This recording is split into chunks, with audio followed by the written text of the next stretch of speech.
कौन बनेगा नेता। नगर निगम के चुनाव पास आने वाले थे।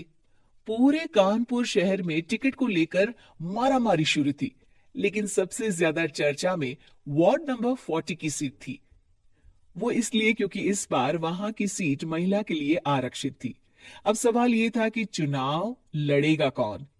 इससे पहले ठाकुर साहब वहां से पार्षद थे और इस बार उन्होंने अपनी पत्नी सीमा ठाकुर को टिकट दिलवाई और ठाकुर साहब की शान के कारण सीमा जी ने 20,000 वोटों से चुनाव जीत लिया।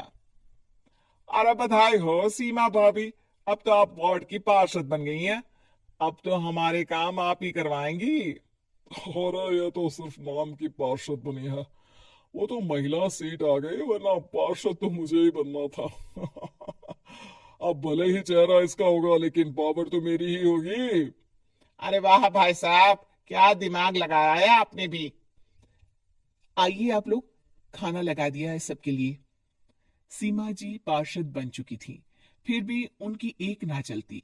सारे काम ठाकुर साहब खुद ही संभाल लेते और जहां जरूरत पड़ती वहां सीमा जी का अंगूठा लगवा लेते। सीमा जी ज्यादा पढ़ी लिखी भी नहीं थी। एक दिन ठाकुर साहब और सीमा एक प्रोग्राम में जाते हैं। अरे ठाकुर साहब, आप आ गए। ओहो, पार्षद मैडम भी आ गई है। स्वागत है आप दोनों का। लगता है हमारे पार्षद फंड का सही इस्तेमाल हो रहा है। चलिए अब उद्घाटन करते हैं। ये लीजिए ठाकुर साहब कैची, आप ही सबसे पहले प्रवेश कीजिए।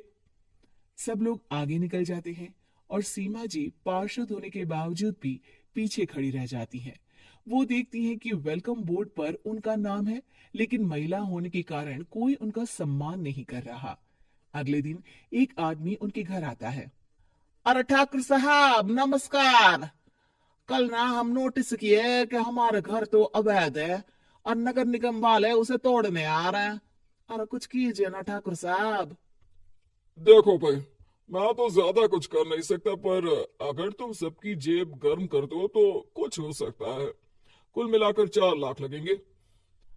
अरे 4 लाख ठाकुर साहब। अरे भाई, मैं अपने लिए नहीं मांग रहा हूँ। दरोगा है, इंजीनियर बाबू है, बड़े साहब है, सबको देना पड़ता है ना थोड़ा थोड़ा। बोलो है मंजूर? तभी वहां अचानक सीमा जी आ जाती हैं। अरे ये आप क्या कर रहे हैं? पहले इन्हीं लोगों से तो आपने वोट मांगे, अब इनसे ही पैसे ले रहे हो। अरे चुप रहो तुम। तुम्हारा काम है सिर्फ अंगूठा लगाना, तुम वही किया करो। मुझे दूसरे काम तुम मत सिखाओ, समझी? और तुम ना जाओ, अब पैसे लेकर आओ, वरना जेसीबी किसी भी वक्त आती होगी। सब कुछ ऐसे ही चलते रहता है। एक दिन सीमा जी और ठाकुर साहब को एक लोकल मीटिंग में बुलाया जाता है। वहां पर कोई और अधिकारी लोग भी मौजूद रहते हैं। अब मैं चाहूंगा कि ठाकुर साहब हमारे बीच 2 शब्द कहें। मेरे प्यारे भाइयों और बहनों, आज मेरा सौभाग्य है कि मैं आप सबकी सेवा दिन रात कर पा रहा हूं। आपने मेरी पत्नी को भारी मतों से जिताया है, इसलिए मैं आप सभी का शुक्रगुजार हूं। मैं आप सबसे वादा करता हूं कि हमेशा की तरह हमारे वार्ड में किसी को कोई तकलीफ नहीं आने दूंगा। सभी लोग तालियां बजाने लगते हैं। अब मैं माननीय पार्षद मैडम को स्टेज पे बुलाना चाहूंगा। अपने नाम को बुलाया सुनकर सीमा जी एकदम चौंक जाती है। उन्हें बिल्कुल उम्मीद नहीं थी कि इतनी बड़ी जगह उन्हें मंच पर बुलाया जाएगा। जैसे तैसे वो मंच पर चढ़ती हैं।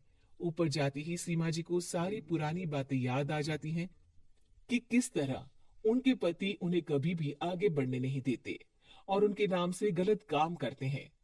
वो बोलने लगती हैं, मैं आपके वार्ड की पार्षद सीमा हूं। आप में से बहुत कम लोग ही मुझे जानते होंगे, क्योंकि इससे पहले मुझे कभी ऐसा मौका ही नहीं मिला।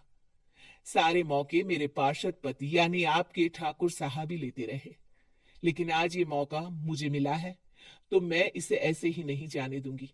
मैं आपको ये बताना चाहती हूँ कि आपके ठाकुर साहब मेरे नाम की आड़ में गैर कानूनी काम करते हैं, जिस पर अंगूठों के निशान मेरे होते थे।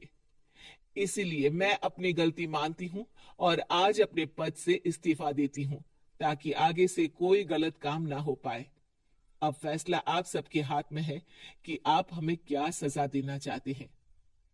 सीमा जी की बातें सुनकर ठाकुर साहब के चेहरे का रंग उड़ जाता है और वो शर्म से मुंह नीचा करके वहां से चले जाते हैं और पद से इस्तीफा देकर ही सही सीमा जी अपने आप में आत्मविश्वास महसूस करती हैं।